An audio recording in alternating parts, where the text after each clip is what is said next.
Bueno, el día de hoy para poder dar inicio a lo que es nuestra exposición de la clase de Derecho Agrario, nos enfocaremos directamente en lo que es el reglamento de organización y funcionamiento de las oficinas regionales agrarias, que éstas, conforme a la Ley de Reforma Agraria, servirán como marcos jurídicos regulatorios para las disposiciones que se encuentren en cuanto a nuestra agricultura en nuestro país.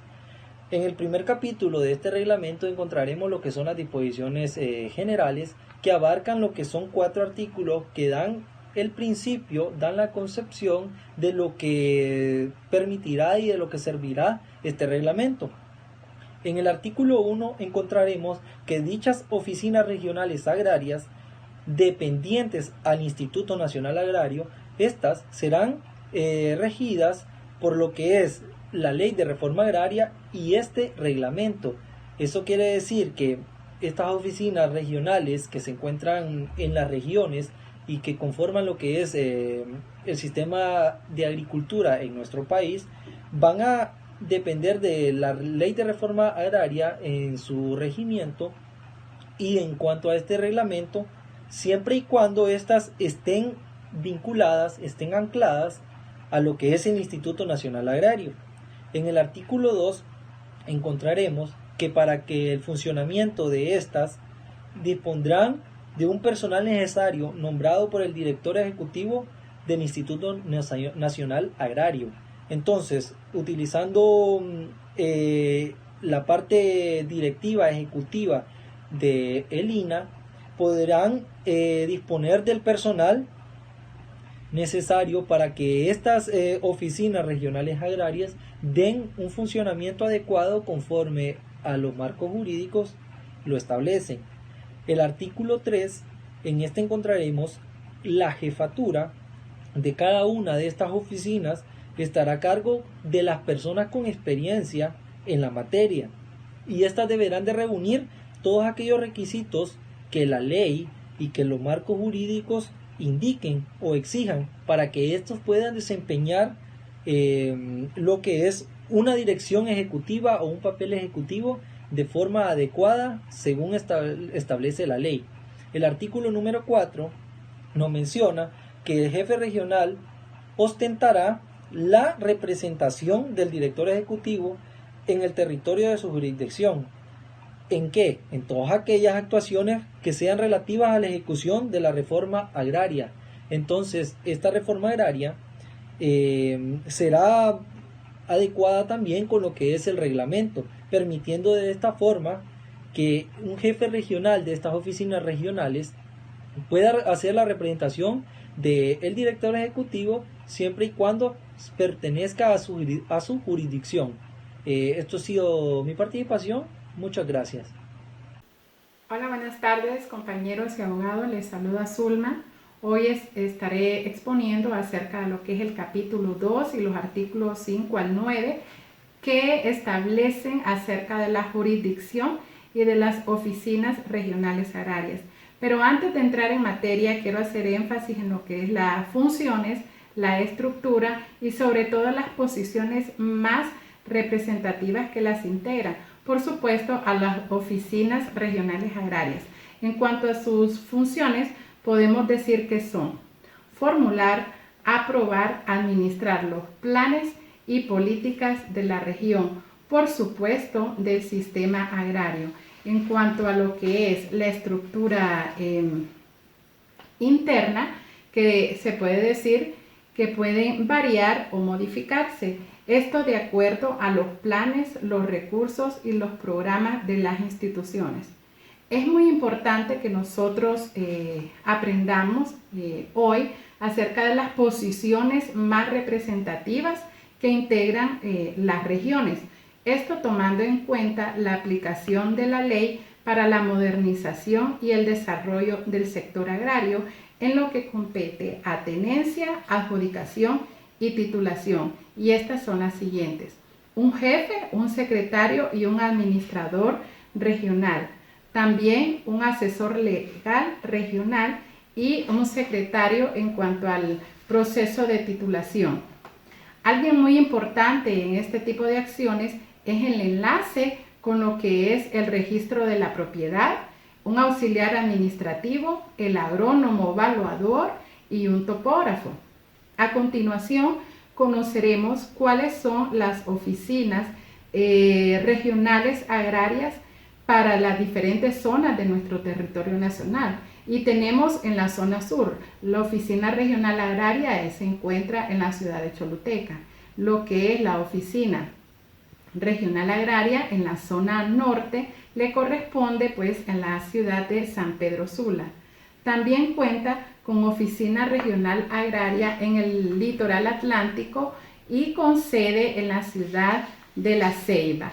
Es bueno recalcar también que tenemos oficina regional agraria en la zona occidental, en la zona oriental y en la zona central. En la zona central con sede en la ciudad de Comayagua, departamento del mismo nombre. Me imagino que en este momento los compañeros que están en Santa Bárbara y usted abogado estarán pensando, ¿y Santa Bárbara a qué zona corresponde? Pues Santa Bárbara es la oficina regional para la zona norte, quien ejercerá funciones sobre el territorio comprendido en los departamentos de Santa Bárbara y Yoro. Muy buenas, abogado y compañeros. Continuando con la exposición de nuestro grupo, pues a mí me tocó hablar acerca de lo que es la jurisdicción, el cual lo encontramos en el capítulo número 2 del presente reglamento. Me llamó mucho la atención el artículo 10, el cual nos habla de cuando se nos presentan problemas relacionados a los asuntos agrarios, y pues les voy a dar lectura textualmente como nos dice el artículo. El artículo 10 dice lo siguiente: la oficina regional para el departamento de Olancho ejercerá funciones sobre el territorio del departamento de su nombre, con exclusión de la zona del Patuca. Bueno, esto quiere decir que todos los municipios que son cercanos al departamento de Olancho van a tener jurisdicción para poder resolver sus problemas relacionados a los asuntos agrarios. Y nos dice que en exclusión de la zona del Patuca. La zona del Patuca no va a poder resolver los problemas de asuntos agrarios en el departamento de Olancho. Bueno, también me llamó mucho la atención lo que es el artículo 11. El artículo 11 nos habla también de aspectos muy importantes, el cual les voy a dar lectura textualmente al artículo 11. Dice el artículo 11: la oficina regional para la zona oriental ejercerá funciones sobre el territorio comprendido por el departamento del Paraíso, con exclusión de los municipios de Liure, Soledad y Vado Ancho. Además tendrá jurisdicción en la zona del Patuca del departamento de Olancho. Bueno, esto nos quiere decir que la zona oriental tendrá jurisdicción para poder resolver sus asuntos relacionados a problemas agrarios.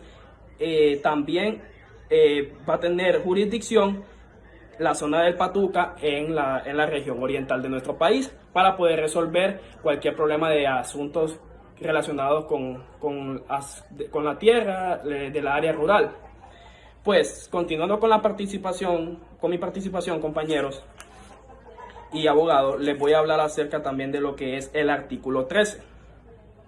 El artículo 13 nos habla, se lo voy a leer textualmente como está establecido en el reglamento. Dice: los asuntos agrarios que se susciten en el territorio comprendido por el departamento de Francisco Morazán y los municipios de Sulaco y Victoria del departamento de Yoro serán atendidos por las oficinas centrales con sede en la ciudad de Tegucigalpa. Pues vemos que está muy claro el artículo y que dice que el departamento de Francisco Morazán y los municipios de Sulaco y Victoria del departamento de Yoro serán atendidos por las oficinas centrales que está en la capital del país, Tegucigalpa. Pues como se los dije, estos artículos más nos hablan acerca de lo que es la jurisdicción territorial. Es decir, que cuando las personas tengan problemas relacionados con asuntos agrarios, van a tener que ir a resolver sus problemas en el lugar correspondiente. Entonces, de eso trata este capítulo 2. Trata de la jurisdicción, el lugar donde las personas tienen que acudir para poder resolver sus asuntos relacionados a los problemas agrarios. Muchas gracias, compañeros y abogados. Dándole continuidad a nuestra exposición, yo les voy a hablar de la competencia, que lo tenemos ubicado en el artículo número 15, donde nos dice que son atribuciones de las oficinas regionales realizar investigaciones tendientes a la localización, identificación de tierras rurales privadas o propiedad del Estado que deben ser afectadas, como también examinar las declaraciones juradas que se hubieran ordenado presentar a los propietarios y poseedores de las tierras rurales de su jurisdicción, estudiar los documentos y planos que se acompañen con aquellas, así como realizar las investigaciones necesarias para determinar si existen causales de afectación, como también disponer la ejecución de agrimensura, valoraciones de bienes y demás acciones legales y reglamentarias conducentes a la afectación de las tierras, como también exigir, de conformidad con el artículo número 15 de la Ley de la Reforma Agraria, la devolución de tierras ejidales nacionales ilegalmente en el poder de los particulares, como también distribuir entre los beneficiados de las tierras de que disponga el instituto, de acuerdo con los planes que tenga elaborado el Departamento de Planificación del mismo. Recibir toda clase de solicitudes relacionadas con la materia agraria y tramitarlas conforme a las normas reglamentarias correspondientes, debiendo rechazar aquellas que no reúnan los requisitos exigidos en cada caso. También establecer la más estricta coordinación con todas las dependencias y entidades comprometidas por la ley en el proceso de la reforma agraria. Como también, como siguiente atribución, también tenemos que es comisionar a otra autoridad la práctica de diligencias, tales como las citaciones, las notificaciones, los emplazamientos y las demás actuaciones, librando las comunicaciones del caso y comprometer las que reciba de la Dirección Ejecutiva del INAH o del Consejo Nacional Agrario. También tenemos que integrar organismos y comités en los cuales deba figurar el Instituto Nacional Agrario. Como siguiente, también tenemos que comparecer en representación del Instituto Nacional Agrario ante los juzgados y tribunales, ejercitados los derechos y adenes correspondientes, siguiendo las instrucciones que reciban de la oficina central. Como siguiente, también tenemos que garantizar los créditos de los campesinos mediante el otorgamiento de avales con la opinión favorable de los oficiales de crédito del instituto. Tomar el debido conocimiento y solicitar información de todas las actividades y acciones que el INAH ordene ejecutar en la zona de su jurisdicción, como también remitir mensualmente los informes de sus labores a las oficinas centrales. Este informe se presenta anualmente en los meses de enero de cada año.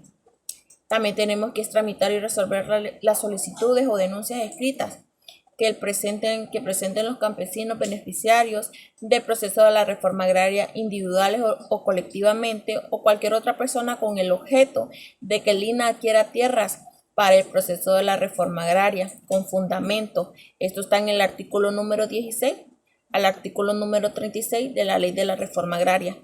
También nos dice que es proveer a la defensa ante las autoridades judiciales correspondientes de los campesinos que sean procesados como consecuencia de adjudicaciones de tierra otorgadas por las autoridades competentes. A mí me tocó hablarles sobre la competencia. Los dejo con mi compañero y muchísimas gracias.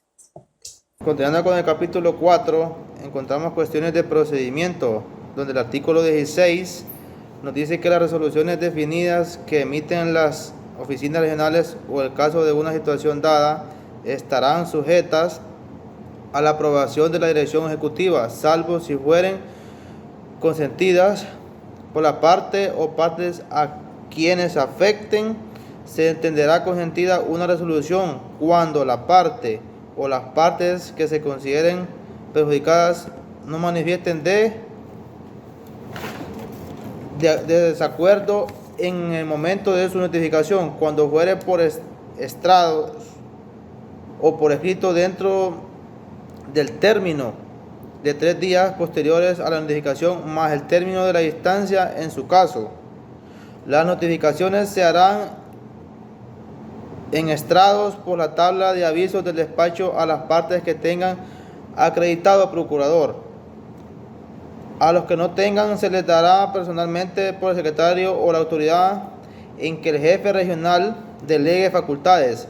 Esto lo hará personalmente dejando constancia en autos debiendo firmar la notificación cuando proceda. El artículo 17 dice: el trámite para la recuperación de tierras del Estado puede iniciarse a petición de parte o de oficio. El artículo 18 dice que en los expedientes de expropiación las oficinas regionales no podrán emitir resoluciones. Artículo 19. El trámite de las solicitudes de adjudicación seguirá en las oficinas regionales hasta que los interesados acrediten los requisitos a que se refiere el artículo 15 de la Ley de Reforma Agraria. El artículo 20 nos habla en las solicitudes que se presentaren sobre acto de perturbación posesoria o de despojo de las tierras que apropiadas legalmente por los campesinos. Bueno, seguidamente yo voy a hablarles un poco sobre el capítulo 5 que trata pues, de la estructura interna en el derecho agrario.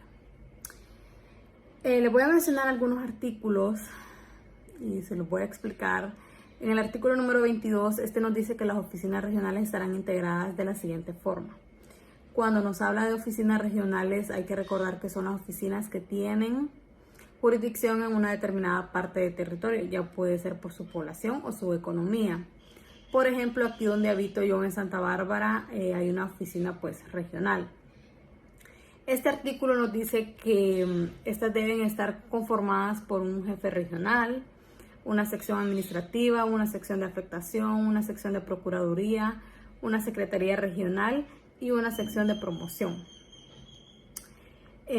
Dice que la organización que antecede podrá modificarse para atender las exigencias derivadas de los planes y programas de la institución, mediante acuerdo de la dirección ejecutiva del Instituto Nacional Agrario. Y bueno, ¿para qué se buscan todas estas secciones? Para que haya un mejor funcionamiento en lo que es la región, en este caso pues en Santa Bárbara, que es donde habito. La oficina regional debe estar conformada por un jefe registral y todas sus secciones para que así puedan tomar las mejores decisiones y conocer más a fondo las necesidades que hay en esta jurisdicción y trabajar en ellos. También el artículo número 23, nos dice que el jefe regional mantendrá una eficaz supervisión de las labores y será responsable del funcionamiento de las oficinas. Desde el momento que se atribuye la palabra jefe, es el que está a cargo y el que da la cara por la oficina regional. Tiene que estar pendiente que se haga un buen trabajo, que se haga de la mejor forma y que sea eficaz y que no hayan retrasos, etc. También en el artículo 24 nos dice que por conducto del jefe regional se realizará la coordinación que debe existir entre los departamentos y demás dependencias de la oficina central y las secciones de la oficina regional que cumplen funciones afines. En este caso, el artículo 24 nos dice que el jefe regional es el encargado, de lo que sucede en la oficina regional, hacerlo saber o llevar la documentación e información a la oficina central. También nos dice el artículo 25 que el jefe regional realizará reuniones periódicas con el personal por lo menos una vez al mes para evaluar los avances de los programas y tomar las medidas que se requieren para alcanzar las metas propuestas. Como sabemos, todas oficinas, todas secretarías de Estado a principio de año tienen que ponerse sus propias metas, ¿verdad? Hasta dónde quieren llegar, qué es lo que quieren alcanzar, etc. Entonces el jefe dice que está en la obligación de cada mes hacer una reunión y reevaluando los avances que han tenido y lo que han alcanzado como secretaría. Y como por último, el artículo 26, cuando por la naturaleza de los trabajos sea necesario que el personal permanezca en los lugares en que se realicen, como en los casos de promoción, su permanencia será obligatoria. ¿Qué nos quiere decir? Que el jefe regional está en la obligación que cuando sus trabajadores se movilicen hacia un lugar afuera y que en caso toque quedarse o estar supervisando algún terreno o cosas así, El jefe regional en el artículo 26 está obligado a estar pendiente de la movilización de estos empleados. Gracias. Bueno, siguiendo con el capítulo 5, voy a hablarles sobre el artículo 27, que esto nos hace referencia a la sección administrativa, pues que esto tiene como a cargo los servicios de proveeduría, vigilancia, transporte aéreo, consejería y sobre todo el personal de secretaría y demás actividades inherentes a estas funciones. Siguiendo con el artículo 28, pues este artículo hace referencia a la sección de afectación, que esto tendrá a cargo la verificación de las declaraciones juradas, ya que especialmente estas se envían a la oficina regional, ya sea con los fines correspondientes. El artículo 29 pues, nos dice que la sección de Procuraduría patrocinará a los campesinos en todas sus demandas ante la oficina regional, esto con apego a la ley, reglamentos y demás disposiciones dictadas para el mejor desempeño de su cometido. En el ejercicio de las funciones, pues los procuradores observarán la mayor diligencia siguiendo los atributos hasta su conclusión, ya sea para lo cual sustituirá en otros procuradores agrarios del poder con el que actúan. Bueno, siguiendo con la exposición, yo les voy a hablar del capítulo 6 de las disposiciones penales. Bueno, el artículo 33 nos hace mención sobre el funcionamiento que hay en las oficinas regionales, que esas deberán ser fiscalizadas y a la vez supervisadas por la dirección ejecutiva por medio de la unidad administrativa correspondiente, pues la que eso tendrá las funciones de enlace. El artículo 34 nos dice que los asuntos que estuvieran en trámites en las regionales pues se continuarán hasta su terminación, observando en lo posible las disposiciones de este reglamento. Siguiendo con el artículo 35, pues esto nos dice que la presente reglamentación formará parte del Reglamento General del Instituto Nacional Agrario, conocido como el INA, que al efecto deberá emitirse. El artículo 36 pues nos habla de cuándo entra en vigencia la presente ley, pues nos dice el artículo 36 que la presente reglamentación entrará en vigencia en 10 días, pues esto quiere decir que una vez esté publicado en el Diario Oficial La Gaceta, entrará en vigencia a los 10 días. Bueno, y eso ha sido mi parte. Gracias.